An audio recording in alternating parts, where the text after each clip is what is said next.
Yang jawab salam saya ulangi, saya doakan meninggal dunia husnul khatimah,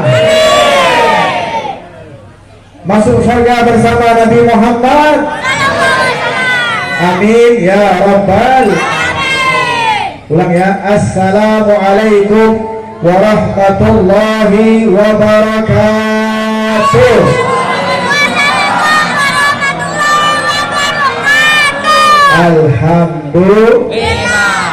Alhamdulillah wassalatu wassalam ala sayyidina Rasulillah Muhammad ibn Abdullah wa ala alihi wa sahbihi wa man walah, la haula wa la quwata. Ikuti setelah saya. Astaghfirullahaladzim. Semua. Alladzi la ilaha illa huwal hayyul qayyum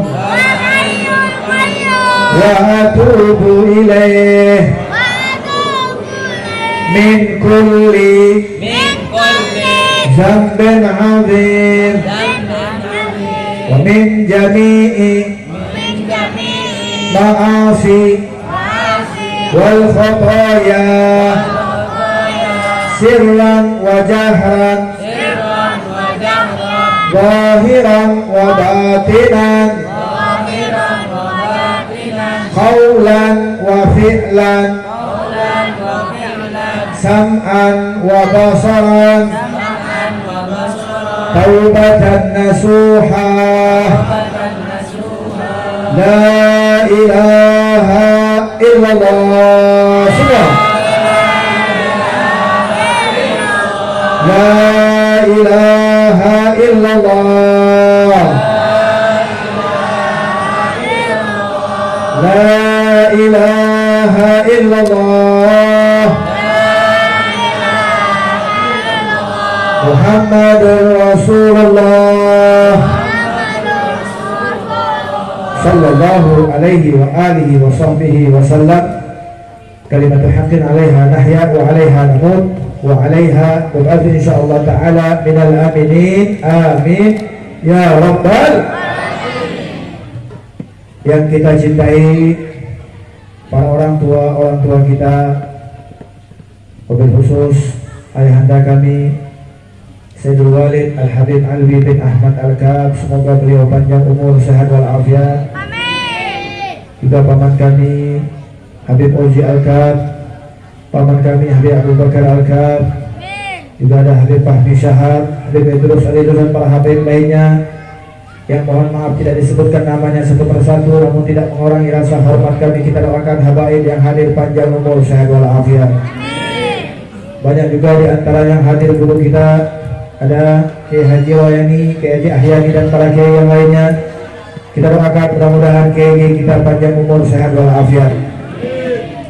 Juga saya sapa anak-anak anggota dari BPPKB yang semangat luar biasa. Kita doakan makin istiqamah, makin hari makin baik dalam tugasnya, makin hari makin bertanggung jawab.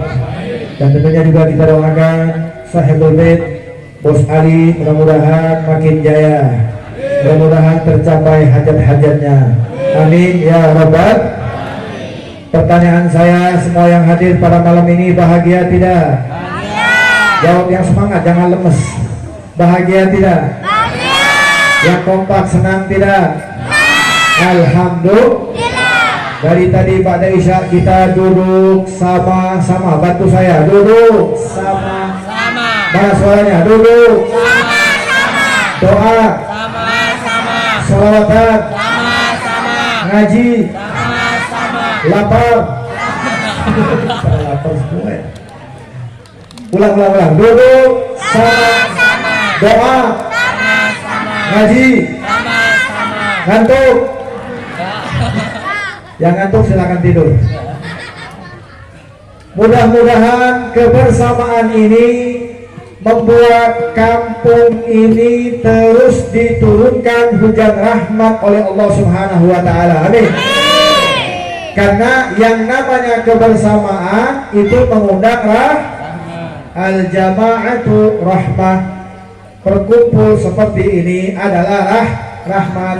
Yang jarang ketemu, alhamdulillah malam ini yang jarang ngobrol, malam ini kita bisa ngobrol. Yang belum kenal bisa jadi alhamdulillah.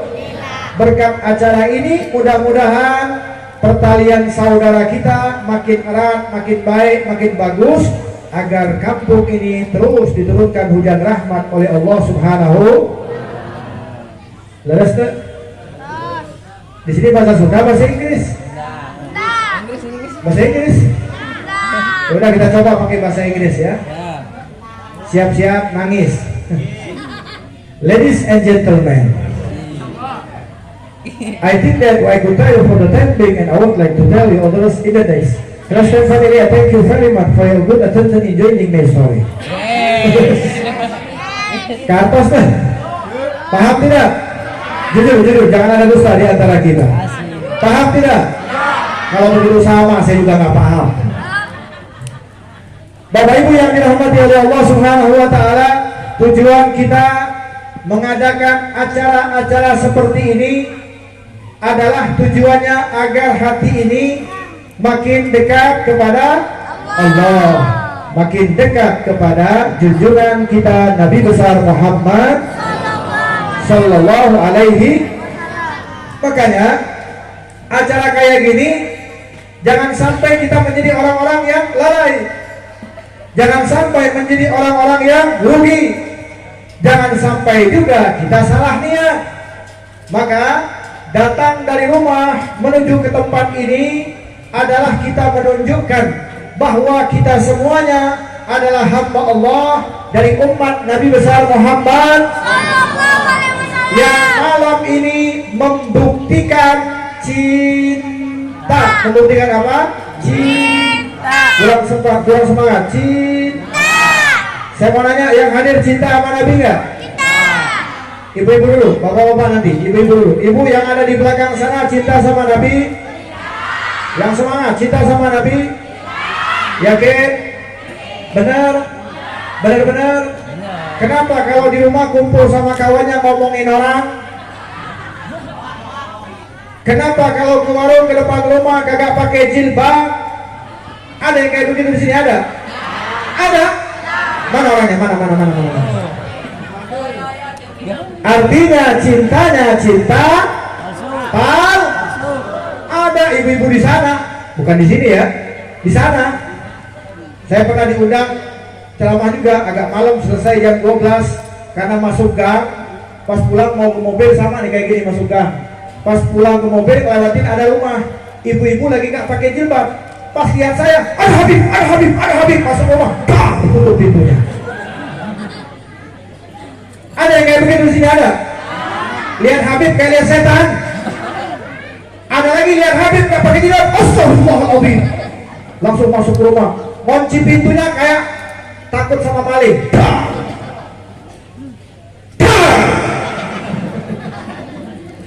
Kaget kan? Apalagi saya. Emang wajah saya seperti itu? Kenapa dilihat langsung lari? Pas persis kita nyampe depan rumahnya, keluar lagi ibu-ibu tadi pakai jilbab warna pink. Apa dia bilang? Hati-hati Habib di jalan. Ya Allah, inna lillahi wa inna ilaihi. Ada nggak yang kayak begitu di sini? Ada? Hati-hati. Jadi cintanya berarti cinta palsu. Sampai ada yang di sana bilang, "Beb, lamun di bumi teh," bahasa Sunda ya, "lamun di bumi teh harda." Ada lagunya tuh, apa lagunya? Haredang. Hafal semua ya. Kalau salawatan kagak hafal dia. Ayo, dengan kita menghadiri majelis seperti ini, perayaan Maulid Nabi, kita buktikan kalau kita betul-betul cinta kepada siapa? Kepada Nabi Muhammad Sallallahu Alaihi. Sekarang saya tanya bapak-bapak, bapak masih hidup pak? Pak, cinta sama Nabi? Jawab yang semangat, cinta sama Nabi? Yakin? Benar? Kenapa subuhnya suka kesiangan? Ada yang sering begitu sini ada? Coba berdiri. Ya udah, intinya begini. Ya, kita datang ke tempat ini, kita belajar merubah keadaan kita, makin hari makin baik, makin hari makin bagus, makin hari kita belajar membuatkan diri kita ini agar betul-betul cinta kepada junjungan kita Nabi besar Muhammad sallallahu alaihi wasallam. Lalu bagaimana caranya supaya kita cinta kepada Nabi? Jalan yang terbaik yang bisa membuat kita cinta kepada Nabi, ada pepatah mengatakan tak kenal maka tak. Kenapa kita mengaku cinta saja hanya sebatas lisan kepada Nabi? Karena kita belum mengenal betul siapa Nabi Muhammad. Betul nggak? Bagaimana cara jalannya, bagaimana cara duduknya, bagaimana cara bertutur katanya, bagaimana cara Nabi berkawan, bertetangga, bersahabat. Masya Allah, ini yang perlu kita garap, ini yang perlu kita ikuti. Jangan kita mengikuti selain daripada Nabi, ikuti junjungan kita Nabi besar Muhammad, agar kita betul-betul menjadi orang-orang yang mendapatkan keselamatan di dunia dan keselamatan di akhirat. Amin ya Rabbal. Yang hadir pada malam ini pengen selamat gak? Saya kasih pilihan. 1, selamat di dunia, celaka di akhirat. 2, selamat di dunia, selamat di akhirat. 3, celaka di dunia, selamat di akhirat. 4, celaka di dunia, celaka di akhirat. Nomor berapa pilihannya? Belum nyambung, masih ada. Ulang, jangan sampai salah pilih. Ada malaikat yang mencatat. Ulang, simak baik-baik. 1, selamat di dunia, celaka di akhirat. 2, celaka di dunia, selamat di akhirat. 3, selamat di dunia, selamat di akhirat. 4, celaka di dunia, celaka di akhirat. Nomor berapa pilihnya? Ya iya, anak kecil juga tahu. Pas nomor 3. Sepakat ya, semuanya ingin selamat dunia akhirat. Ayo sama-sama kita baca doa bareng-bareng. Bismillahirrahmanirrahim.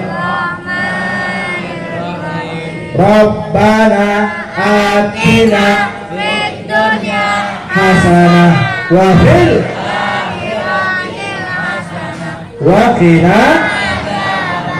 Amin ya Rabbal. Nah, jadi ingat ya, kalau ingin menjadi orang yang selamat di dunia dan selamat di akhirat, maka jangan jauh-jauh dari Nabi kita, Nabi besar Muhammad. Karena ini adalah perintah Allah.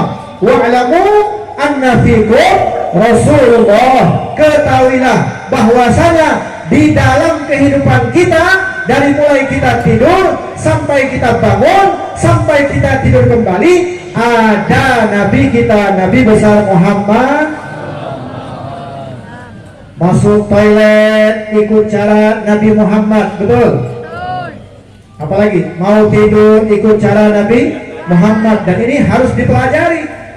Makanya penting kita menghadiri majelis-majelis ilmu agar kita paham betul sejarah junjungan kita Nabi besar Muhammad. Dan ternyata cinta kepada Nabi tidak cukup dengan sholawatan, tidak cukup dengan ya Nabi salam.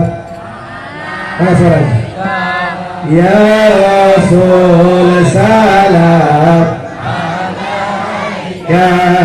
Ya Habib salam alaika salawatullah. Jadi cinta sama Nabi tidak cukup dengan sholawat. Tadi kita dengarkan pembacaan maulid, Masya Allah, disebutkan bagaimana ciri-ciri Nabi Muhammad, bagaimana sifat Nabi Muhammad, bagaimana budi pekertinya Nabi Muhammad sallallahu alaihi wa alihi wasallam. Bahkan ketika lahirnya Nabi, semua hamba-hamba Allah menyambut, mulai dari yang ada di daratan maupun yang ada di lautan, maupun mereka semuanya hamba-hamba Allah, baik dari kalangan malaikat-malaikat, mereka semuanya menyambut dengan bertasbih subhanallah walhamdulillah wa la ilaha illallah akbar.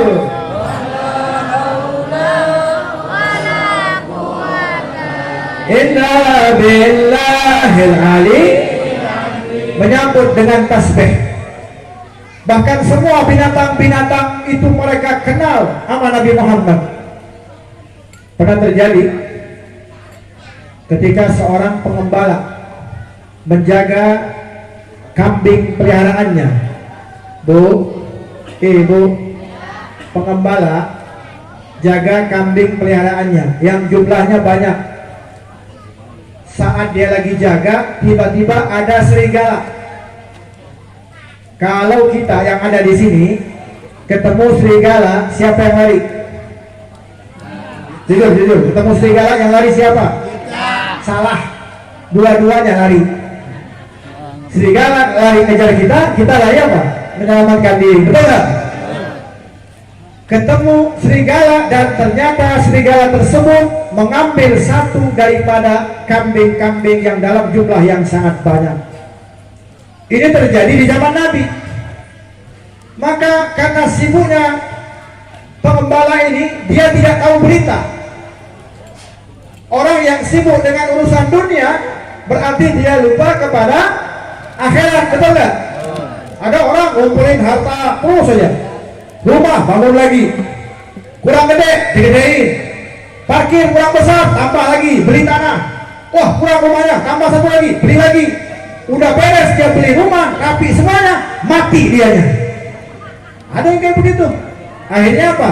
Rumah yang ditinggalkan bermasalah, anak-anaknya berantem, adik-beradiknya berantem, akhirnya nggak sempat dinikmati di dunia. Makanya silahkan mau cari dunia sebanyak mungkin, tapi jangan lupa akhirat, betul?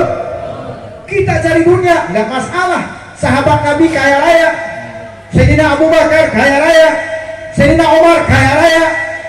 Bahkan hebatnya mereka, selain mereka kaya, mereka adalah orang-orang yang dermawan.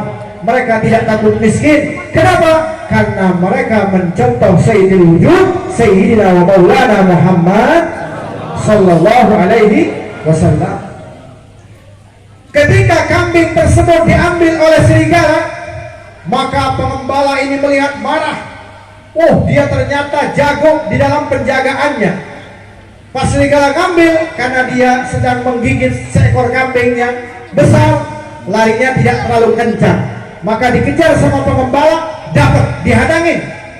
Setelah dihadangin, mau diambil kambing tersebut, ada suara Bu, ada suara Pak yang membuat dia kaget.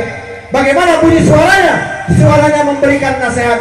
Hei pengembala, kenapa engkau mengambil haknya serigala? Serigala rizkinya adalah kambing dan itu adalah makanannya. Kenapa engkau halang-halangi? Kenapa engkau tidak berikan haknya dia untuk memakan kambing tersebut?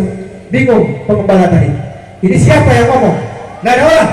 Kanan kiri nggak ada orang. Suara siapa itu, kata pengembala? Maka dijawab, aku adalah serigala. Ternyata serigala ini bisa berbicara. Saking dia kaget, dia bingung. Betulkah engkau serigala yang berbicara kepadaku? Betul. Kenapa? Kamu heran, kata serigala. Iya, saya heran. Ada lagi yang lebih mengherankan. Apakah itu? Datang utusan Allah, Nabi akhir zaman yang dimuliakan oleh Allah, al-insanul kamil, manusia yang sempurna, yang disempurnakan oleh yang maha sempurna, Nabi penutup dari semua para nabi, yaitu junjungan kita Nabi besar Muhammad. Kata serigala, ada yang lebih heran lagi. Nabi sudah ada, tapi banyak orang mengingkari daripada Nabi tersebut. Maka serigala ini berkata kepada pengembala, apakah betul sudah ada Nabi akhir zaman? Ada. Siapa namanya? Disebutkan. Ternyata serigala ini kenal betul siapa Nabi Muhammad SAW. Sibuan disebutkan Muhammad ibn Abdullah, tinggalnya di kota, lahir di kota Mekah disebutkan. Sampai pengembala tadi, ringkas cerita, dilepaslah kambing tadi, dia menemukan ataupun mencari Nabi Muhammad SAW. Cerita yang kita ambil di sini ternyata dari kalangan kelompok binatang-binatang buas saja kenal sama Nabi kita, Nabi besar Muhammad sallallahu alaihi. Saya kasih gambaran lagi.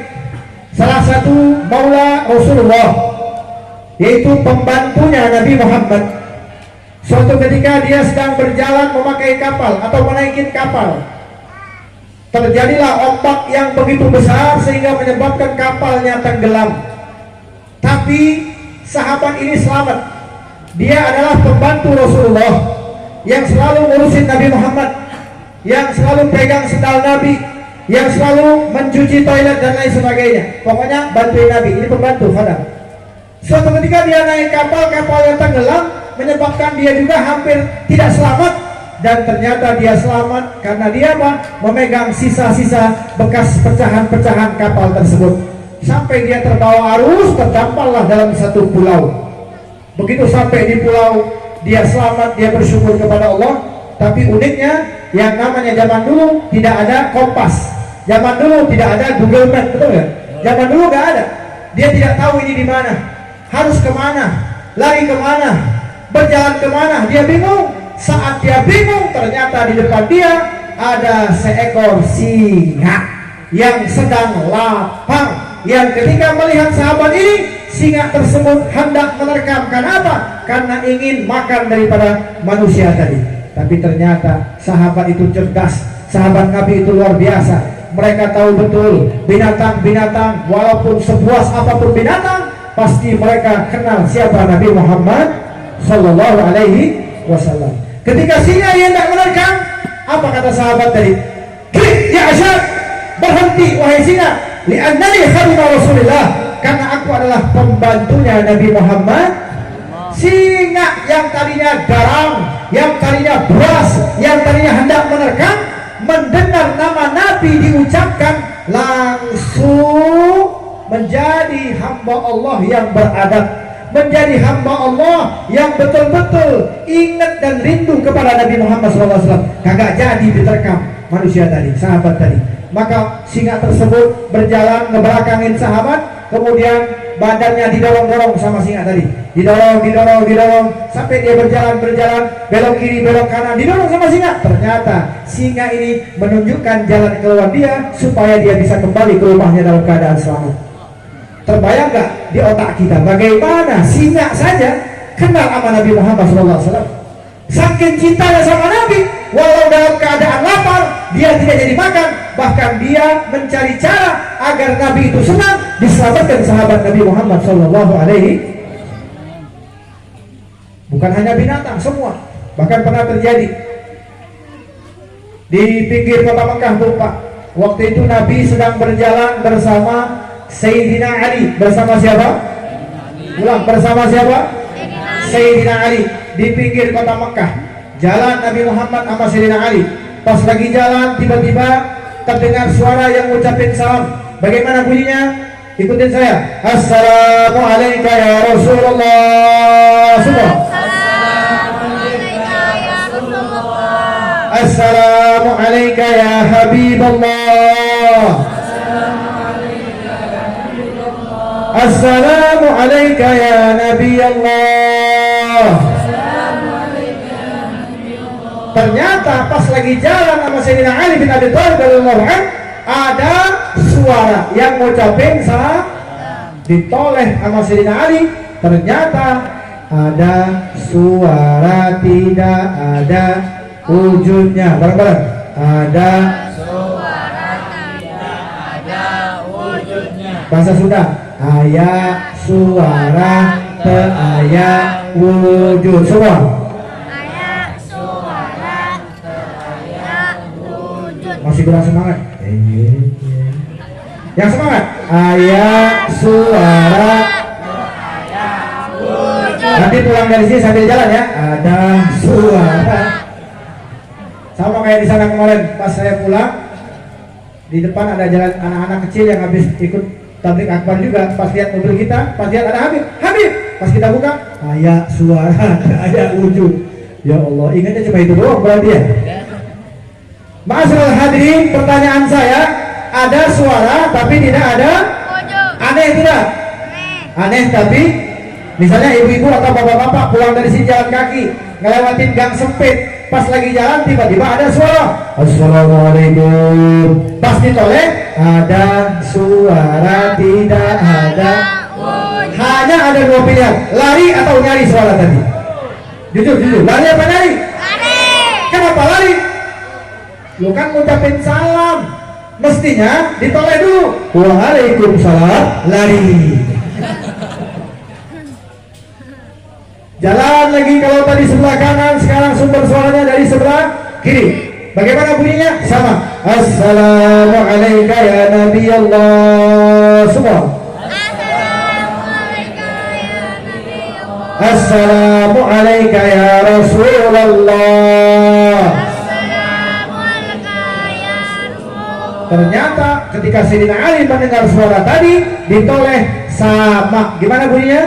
Ada suara, tidak ada wujud. Mana suaranya ibu? Ada suara, tidak ada wujud. Aneh tidak? Aneh, tapi ternyata kata Nabi Ali, kau tidak usah bingung, karena tadi yang ucapin salam adalah pohon. Siapa lagi? Batu. Ternyata batu, pohon, ketika Nabi lewat langsung spontan ngucapin salam. Bahkan bukan hanya itu, sajidatan, sujud kepada Nabi. Kata Imam Busri dalam qasidah Burda, berapa kita baca? Ya Rabbi bil Mustafa balik maqasidana wafir lana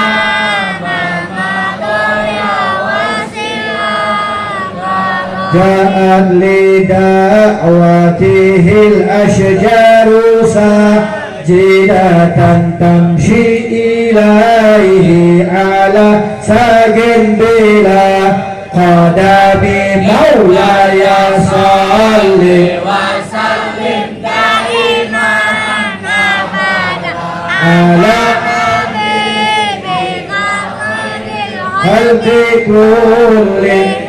Ja'at lida'watil asjaru sajidatan. Datang pohon dipanggil sama Nabi. Ternyata pohon saja kenal kepada Nabi Muhammad sallallahu alaihi. Nah, kalau kita sudah belajar sejarah Nabi Muhammad, riwayat Nabi Muhammad, kemuliaan yang dimiliki oleh Nabi Muhammad, insya Allah kita tidak akan terkena virus-virus yang merusak kita. Betul nggak?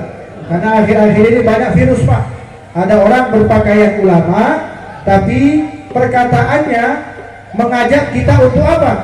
Untuk tidak terlalu banyak bersolawat, untuk tidak terlalu banyak berkumpul memuji Nabi. Karena mereka ini berpatokan Nabi itu adalah manusia biasa. Dia katakan Nabi makan, kita makan. Nabi minum, kita minum. Nabi tidur, kita tidur. Orang kayak begini adalah orang-orang yang betul-betul tidak mengenal kepada Nabi Muhammad. Betul tidak? Nabi sama kita beda enggak? Beda. Bagaimana bunyi dalilnya? Nabi Muhammad itu basyaru la kal basyar. Artinya apa? Manusia tapi bukan manusia. Kurang kompak. Barang-barang hafalkan ini agar kita ajarkan kepada anak-anak kita, agar mereka betul-betul mengenal siapa Nabi Muhammad dan tidak terkena virus-virus yang menyebabkan kita menjadi orang-orang yang celaka. Ulang sekali lagi, kalau ada yang mengatakan Nabi itu manusia biasa, gimana jawabnya? Memang manusia tapi bukan manusia biasa. Sekali lagi, memang manusia tapi bukan manusia biasa. Paham nggak kira-kira? Saya kasih contoh mudah saja. Saya kasih contoh mudah. Pernah lihat Ka'bah nggak? Pernah lihat Ka'bah nggak? Di mana? Saya doakan mudah-mudahan yang ada di tempat ini bisa sampai ke Ka'bah, bisa sholat di depan Ka'bah, bisa tawaf mengelilingi Ka'bah, bisa mencium Ka'bah, bisa memegang Ka'bah. Amin ya Rabbal. Oke, pertanyaan saya ini adalah ilmu ya. Kita tidak bicara tentang main-main, ini adalah ilmu yang akan kita pahami. Ka'bah, betul ya? Ka'bah terbuat dari apa? Batu. Terbuat dari apa? Batu. Tapi semua umat Islam dari seluruh penjuru dunia, mereka menghabiskan uang dalam jumlah yang sangat banyak. Hanya untuk apa? Hanya untuk bisa sampai ke Ka'bah. Hanya untuk apa? Hanya untuk bisa beribadah haji dan umrah. Mereka habiskan, ada yang sampai ratusan juta agar bisa sampai di depan Ka'bah. Begitu sampai, mereka hendak menciumnya dengan agak kesulitan. Karena apa? Semua umat manusia seluruh penjuru dunia, mereka berebut untuk memegang Ka'bah dan mencium kepada Ka'bah. Betul nggak? Jadi mencium Ka'bah itu tidak mudah, susah. Harus ada yang namanya perjuangan. Harus pintar nyelip sana nyelip sini, baru kita bisa memegang Ka'bah, baru juga kita bisa mencium Ka'bah. Pertanyaan saya, sekali lagi tolong dijawab. Ka'bah terbuat dari apa? Di sini banyak batu nggak? Kenapa nggak dicium? Gimana jawabnya? Memang batu, tapi bukan batu. Kira-kira paham tidak? Jelas tidak? Bagaimana mau disamakan batu di sini dengan batu Ka'bah? Betul? Batu Ka'bah adalah syariat dari Allah. Allah yang menetapkan kiblat umat Islam menghadap kemana? Ka'bah. Kalau lewat dikit kira-kira sholatnya sah nggak? Tidak.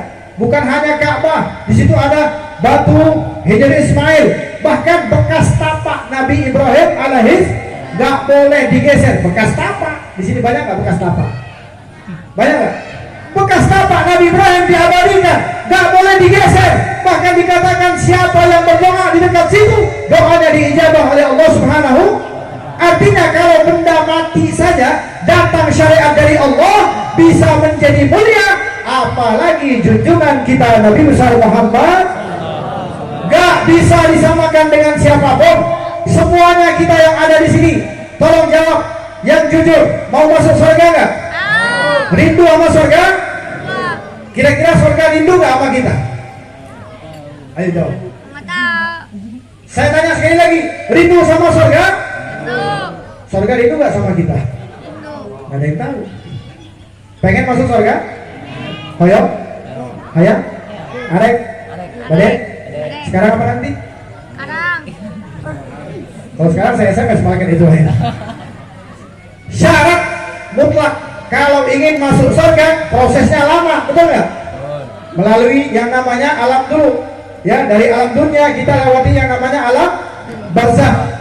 Dari alam barzah nanti lewat lagi alam akhirat. Di akhirat lagi pecah lagi, ada alam mizan. Dari mizan nanti pertanggungjawaban. Nonton layar tancap. Banyak di sini yang senang nonton layar tancap. Nah, nanti di akhirat ada juga layar tancap. Filmnya kita, artisnya kita, bintang filmnya kita. Semua kehidupan kita akan dilihat. Maka dari itu berdoalah, minta sama Allah yang diajarkan oleh Imam Haddad radhiyallahu anhu, ya alima sirrina la tahtikis sitra'ana wa afina wa afu'ana wa kullana haithuna. Kita berdoa dengan begitu insyaallah aib-aib kita ditutup oleh Allah Subhanahu wa taala dan kita betul-betul menjadi hamba Allah yang kenal kepada Allah, kenal kepada Nabi dan kenal kepada orang-orang yang berjuang di jalannya Allah Subhanahu wa taala. Selamat datang Habib Ja'far Shadiq, kita doakan panjang umur, sehat wal afiat. Amin. Bu, Ibu. Jadi batu tadi batu yang mulia, betul nggak? Tidak bisa disamakan. Nah, juga begitu dengan Nabi. Saya kasih contoh ya, supaya paham. Nabi pernah berludah. Nabi pernah berludah. Jadi dulu ada satu sumur yang udah tua. Sumur ini nggak kepake. Sumur ini udah rusak. Jadi nggak bisa dimanfaatkan sumur ini. Sementara sahabat butuh air untuk makan, minum, mandi, wudu. Datang ke sana kemari. Zaman dulu susah cari air, ya. Karena di wilayah Mekah Madinah itu wilayah gersang, ya. Untuk mencari sumber air itu agak sulit. Alhamdulillah ada sumur Zam-Zam yang sampai saat ini bukti nyata kalau di sana itu ada sumber air yang mulia yang dimuliakan oleh Allah Subhanahu wa taala. Gak bisa disamakan dengan air-air yang lain.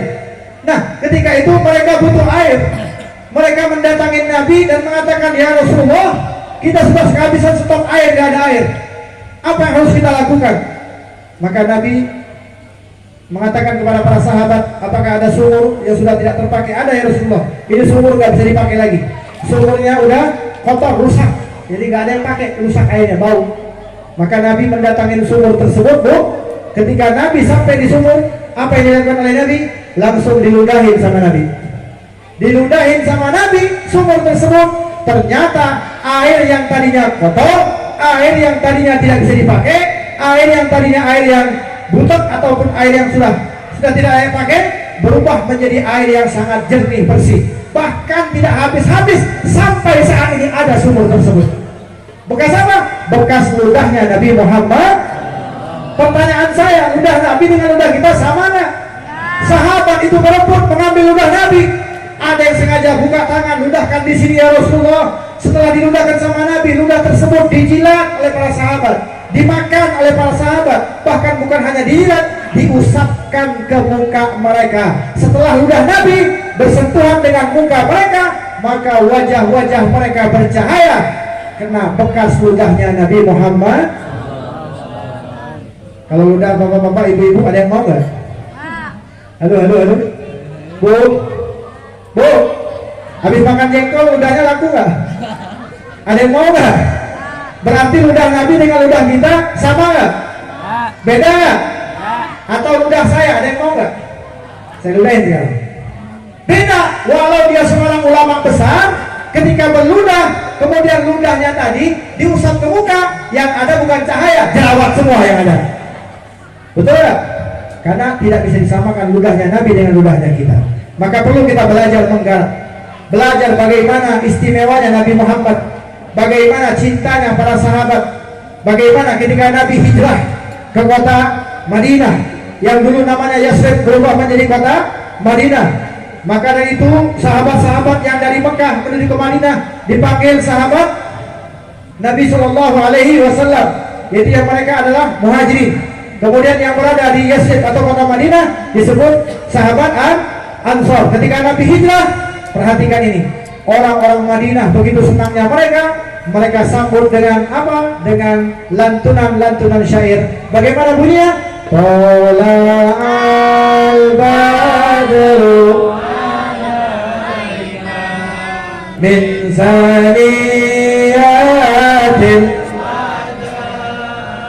wajaba syukru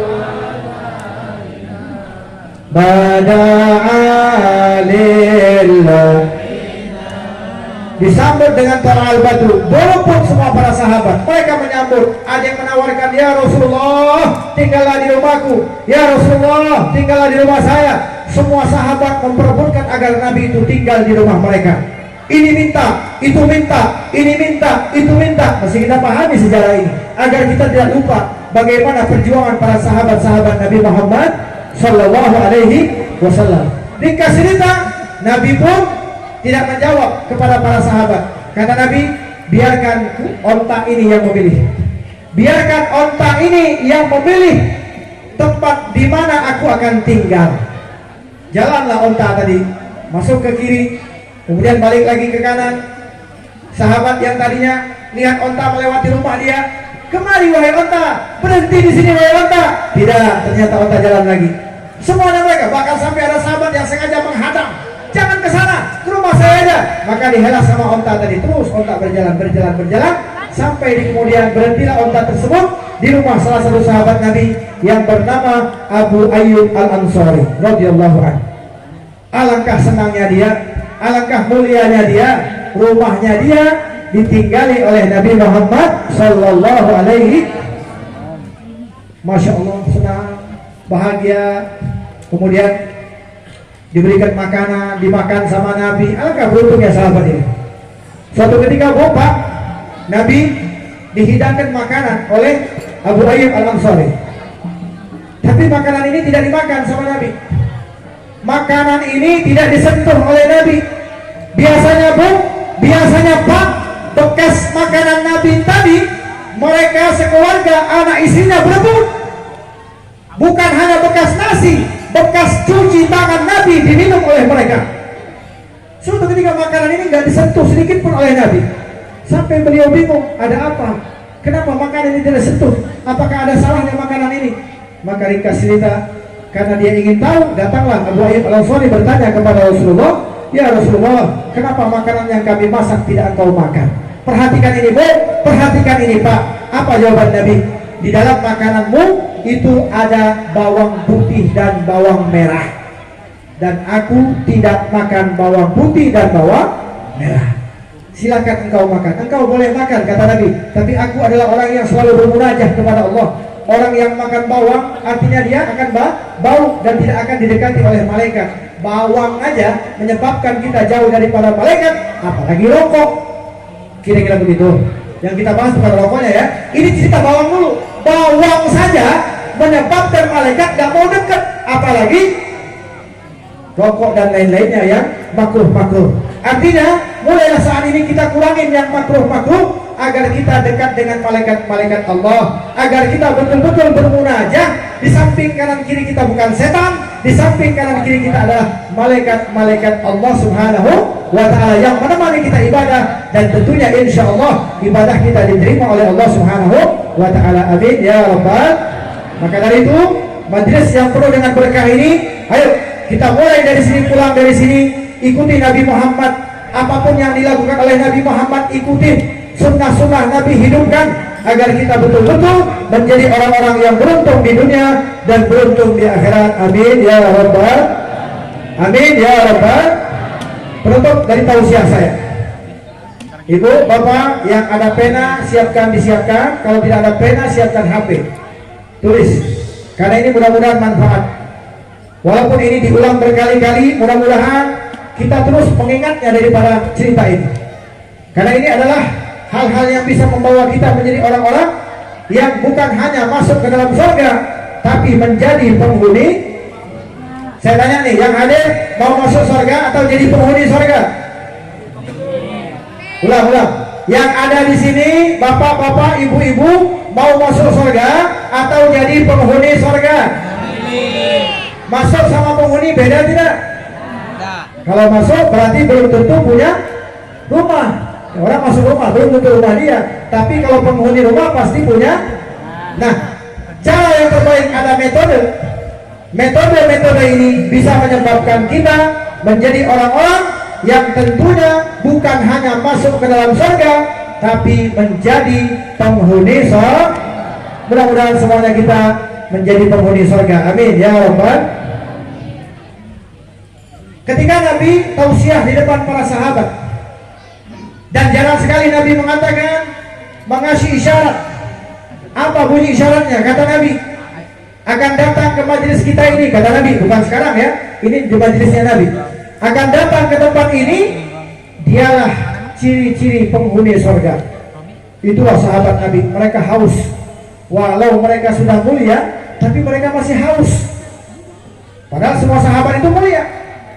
Ketika disebutkan salah satu sahabat mendatangi Sayyidina Anas bin Malik, padahal sama-sama sahabat. Sahabat ini mengatakan, ya Anas bin Malik, apakah dengan kedua tangan ini engkau selalu bersentuhan dengan Nabi? Betul. Maka diambil tangan tersebut, dicium oleh sahabat tadi. Begitulah mereka. Walaupun mereka sudah mulia, tapi mereka tetap haus dengan yang namanya keberkahan. Makanya kata Imam Ali Habsyi, sahabat Nabi tidak bisa disamakan dengan siapapun. Walau dengan para wali-wali butuh, kumpulkan ribuan para wali butuh, dibandingkan dengan satu sahabat Nabi yang jauh saja, gak bisa kebanding dengan sahabat. Kenapa? Karena sahabat Nabi, mata mereka memandang langsung kepada Nabi Muhammad SAW. Karena tangan mereka selalu bersentuhan dengan Nabi Muhammad SAW. Bahkan mereka adalah orang-orang yang berjuang. Bukan hanya hidup mereka, tapi nyawa mereka pertaruhkan hanya untuk Nabi Muhammad SAW. Makanya sahabat ketika mendengar ada isyarat dari Nabi yang akan datang ke pengajian ini, ke majelis ini, dialah ciri-ciri penghuni surga, maka semuanya menanti. Siapa ya kira-kira? Bukan ngerumpi, tapi mereka menantikan siapa yang akan datang. Ternyata masuklah salah satu sahabat Nabi, namanya Abdullah bin Salam. Siapa namanya? Kurang semangat. Siapa namanya? Hafalkan namanya agar kita paham. Abdullah bin Salam. Ini sahabat, bukan sahabat seperti Sayyidina Abu Bakar, bukan seperti Sayyidina Umar yang dekat sama Nabi. Ini sahabat biasa, tapi Nabi mengatakan dialah ciri-ciri penghuni surga. Maka semua sahabat berbondong-bondong mendatangi Abdullah bin Salam dan bertanya kepada Abdullah bin Salam, apa yang kau miliki sehingga engkau ini dikategorikan hamba Allah yang dikatakan menjadi penghuni sholat? Maka beliau mengatakan, aku tidak punya apa-apa. Tidak mungkin, ini Nabi yang bilang.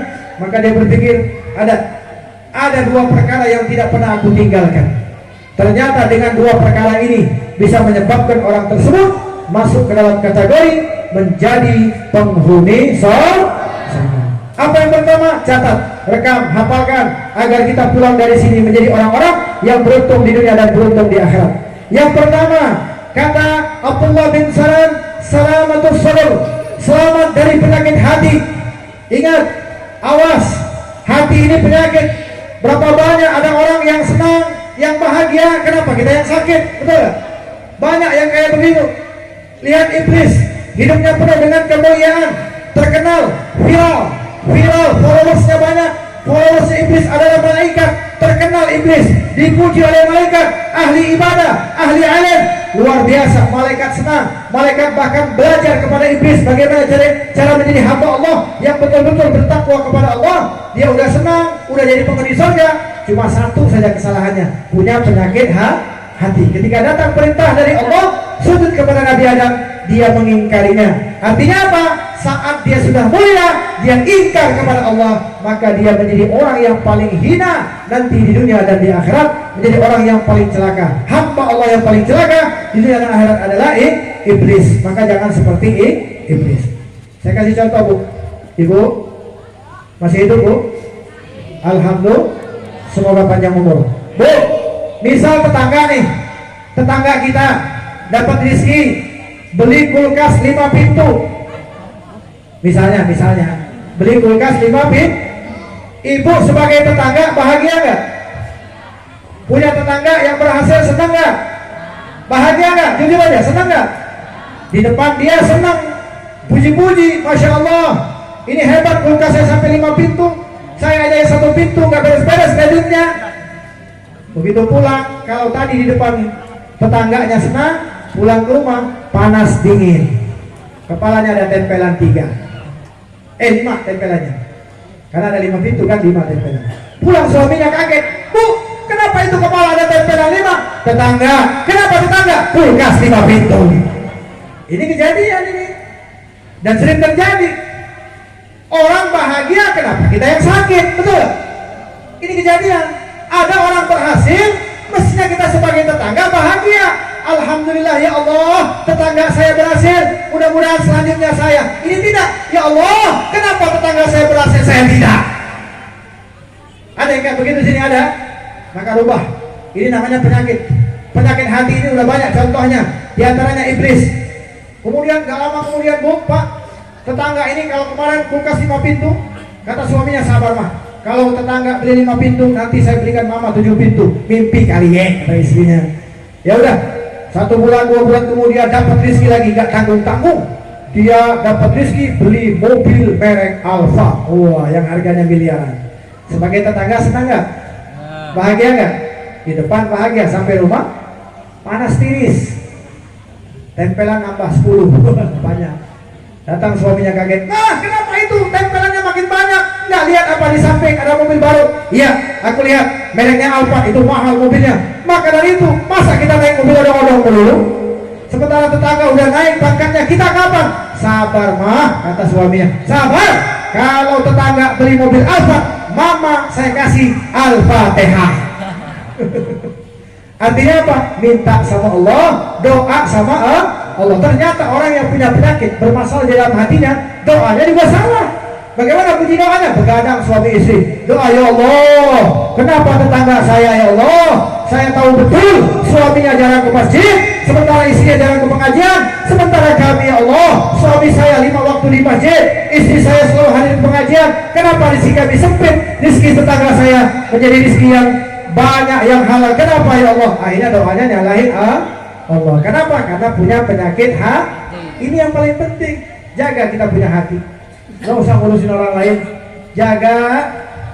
Dan jangan juga termasuk kita orang-orang yang mengganggu kepada tetangga. Karena ini adalah perintah Nabi, Al-Jar Gobladar. tetangga dulu baru urusan kita. Dan ini pernah dibuktikan oleh siapa?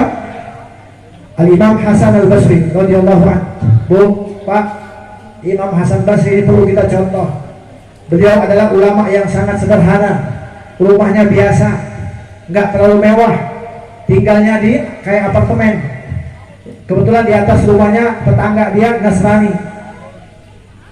Ternyata si Nasrani ini di bagian toiletnya itu di bawahnya bocor. Masya Allah, bocor bawahnya, netes. Berarti air apa? Najis nggak? Najis nggak? Dan kebetulan tetesannya itu persis di samping ranjangnya Imam Hasan Basri. Apa beliau langsung komentar? Apa beliau langsung datang? Tolong benerin ini. Enggak, beliau diamkan. Sampai isinya bingung. Wahai Imam, kenapa tidak kasih tahu saja? Jangan, kita tidak boleh mengganggu tetangga. Subhanallah, seperti itu. Beliau sabar, beliau tandai dengan ember penuh, dibuang sama dia, sisa-sisa dilap sama beliau. Subhanallah. Seorang imam, siapa yang tidak kenal Imam Hasan Al-Basri? Kalau kita baca kitab-kitab salaf, banyak sekali hikayat tentang beliau. Ijazah doa dari beliau banyak sekali. Imam Hasan Al-Basri radhiyallahu anhu seorang ulama yang betul-betul tawadhu, tidak cinta kepada dunia, betul-betul menjadi orang yang sangat luar biasa, mencontoh Nabi Muhammad sallallahu alaihi. Suatu ketika Pak Bu, Imam Hasan ini sakit. Kamar dia tahu sendiri, tetesan air najis, bau tidak? Bau tidak? Tetesan air najis dari atas. Ternyata di atasnya itu tetangganya namanya Nasrani, agamanya Nasrani, bukan mukmin. Ketika dia sakit, berkunjung orang-orang kaget, pemandangan yang tidak enak. Kenapa? Di samping ranjang ada tetesan air dan bau. Banyak orang menyalahkan tetangga beliau, tapi beliau diam saja. Dan giliran tetangganya ya jenguk. Tetangganya karena mendengar Imam Hasan sakit, dia jenguk. Jadi nggak pakai agama ini pakai tetangga. Dia jenguk, dia datang ke Imam Hasan, ingin melihat. Terbaring beliau, tapi bisa diajak berbicara. Pas masuk, malu Nasrani tadi. Kenapa? Dia lihat ada pemandangan yang tidak sedap, bau. Dia lihat bocornya itu persis di rumah dia, dan dia tahu betul itu adalah toilet dia. Sampai dia bilang, wahai Imam Hasan, sudah berapa lama kejadian ini? Kenapa tidak kasih tahu saya? Imam Hasan hanya tersenyum saja, tidak dijawab sama beliau. Ditanya lagi, wahai Imam, jawab pertanyaanku, sudah berapa lama ini terjadi? Kenapa tidak kasih tahu saya, biar saya betulkan ini? Maka karena dipaksa, dijawablah sama beliau, sudah kurang lebih 20 tahun lamanya. Sabarnya beliau 20 tahun, ada tetesan air najis di kamar beliau, tidak beliau hiraukan. Maka Nasrani bertanya, kenapa tidak kau kasih tahu saya? Jawaban simpel dari beliau apa? Ajaran Nabi Muhammad SAW adalah ajaran yang sangat baik, tidak boleh mengganggu tetangga. Bahkan diancam sama Nabi, la yadkhulul jannah, tidak akan masuk surga orang-orang yang mengganggu sesama tetangganya. Maka perintah Nabi, al-jar berbelajar, tetangga dulu baru urusan kita. Ini ajaran Nabi ini yang harus kita bawa. Mendengar perkataan Imam Hasan, maka orang Nasrani tadi langsung mengucapkan kalimat syahadat, asyhadu an la ilaha illallah wa asyhadu anna Muhammad Rasulullah, berkat akhlaknya seorang imam yang sangat luar biasa. Ini pelajaran untuk kita. Ayo pulang dari sini tidak usah ngurusin orang lain, perbaiki hati kita. Kenapa? Innallaha la yanzuru ila suwarikum, Allah tidak melihat rupa-rupa kita. Mau dia adalah seorang anak pejabat, anak kiai, anak ulama, anak seorang wali, gak dilihat sama Allah. Yang dilihat oleh Allah adalah bagaimana hati kita, bagaimana perbuatan kita, bagaimana tingkah laku kita. Karena kalau manusia itu bisa dibodoh-bodohin, formalitas bisa dibaguskan, kualitas belum tentu bagus. Maka dari itu, alhamdulillah malam ini semua yang hadir, formalnya bagus, pakaiannya bagus, luarnya bagus. Pulang dari sini, ayo kita baguskan apa-apa yang ada di dalam hati. Dengan apa? Tidak menjelekkan orang lain, tidak merusak persahabatan dengan orang lain, belajar menjadi orang yang selalu menyambungkan tali silaturahmi agar kita betul-betul menjadi bukan hanya masuk surga, tapi menjadi penghuni surga. Lanjut. Terus. ikut ke Bandung jadi tukang parkir. Yang kedua, singkat saja karena udah jam 11 masih ditutup ini. Yang kedua, kata Abdullah bin Salam, tarku malayani. Apa itu? Meninggalkan ucapan-ucapan yang tidak ada manfaat. Ayo mulai dari sekarang, jangan broadcast yang tidak baik. Ayo mulai dari sekarang, bukan hanya lisan saja, ucapan yang kita uraikan lewat SMS sama dengan lisan yang kita keluarkan, betul nggak? Makanya kalau dapat selebaran, dapat surat, jangan langsung disebar.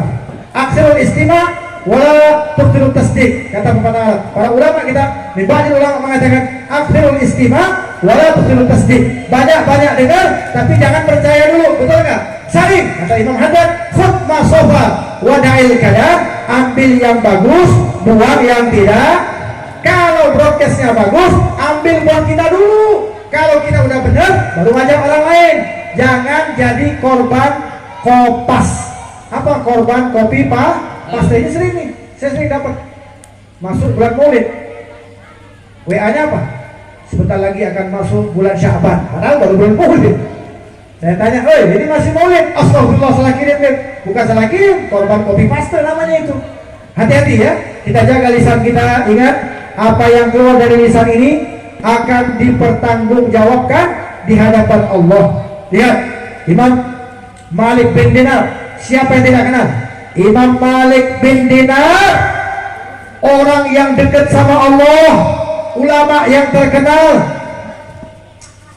Bahkan bukan hanya itu, beliau adalah orang-orang yang pecinta kepada Nabi Muhammad SAW. Hari-harinya hanya untuk menyenangkan Nabi. Tapi walau beliau besar, walau beliau seorang ulama besar, ketika dia ngajar di depan para santri-santrinya, bukan di depan orang lain ya, di depan para santri-santri, para muhibbin kepada dia.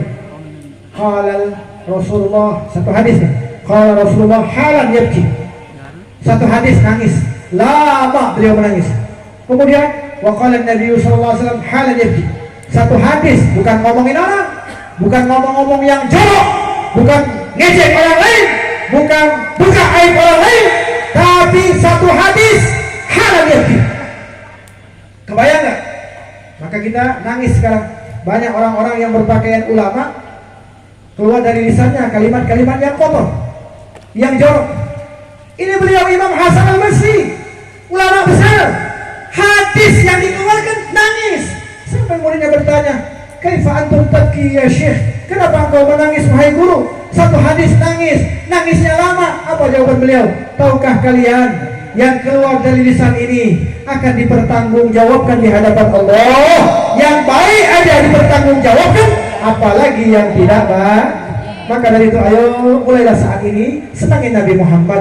Jangan buat kecewa Nabi Muhammad, jangan sakiti hati Nabi Muhammad. Keluarkan lisan kita kalimat-kalimat thayyib, kalimat-kalimat thayyibah, kalimat-kalimat baik, kalimat-kalimat zikir, kalimat-kalimat selawat. Agar apa? Agar kita selamat dari yang namanya bencana di dunia dan bencana di akhirat. Semoga dengan dua perkara ini yang diajarkan oleh sahabat Nabi yang bernama Abdullah bin Salam, kita masuk dalam kategori bukan masuk surga tapi menjadi penghuni surga. Semoga Allah Ta'ala panjangkan umur kita, panjang umur dalam taat kepada Allah, panjang umur dalam taat kepada Rasulullah. Dan kita berharap mudah-mudahan tidaklah kita keluar dari majlis ini segala dosa-dosa kita diampuni oleh Allah Subhanahu wa taala. Allah ja'al jam'ana hadza jam'an marhuma wa tafarraqana min ba'dihi tafarruqan ma'suma. Rabbana atina fid dunya hasanah wa fil akhirati hasanah wa qina adzabannar wa adkhilna al-jannata ma'al abrar ya aziz ya ghafar ya rabbal alamin. Wa sallallahu ala sayyidina Muhammad wa ala alihi wa sahbihi wasallam walhamdulillahi rabbil. Ini saja dari saya, mohon maaf mungkin dalam penyampaian ada salah kata, karena kami adalah manusia yang tak luput daripada salah dan dosa. Kepada Allah kami mengampun, dan jika perkataan saya benar, ketahuilah bahwasanya itu datangnya dari Allah Subhanahu wa taala. Akhirul kalam, wabillahi taufiq wal hidayah, wal afu minkum jami'an. Wassalamualaikum warahmatullahi wabarakatuh.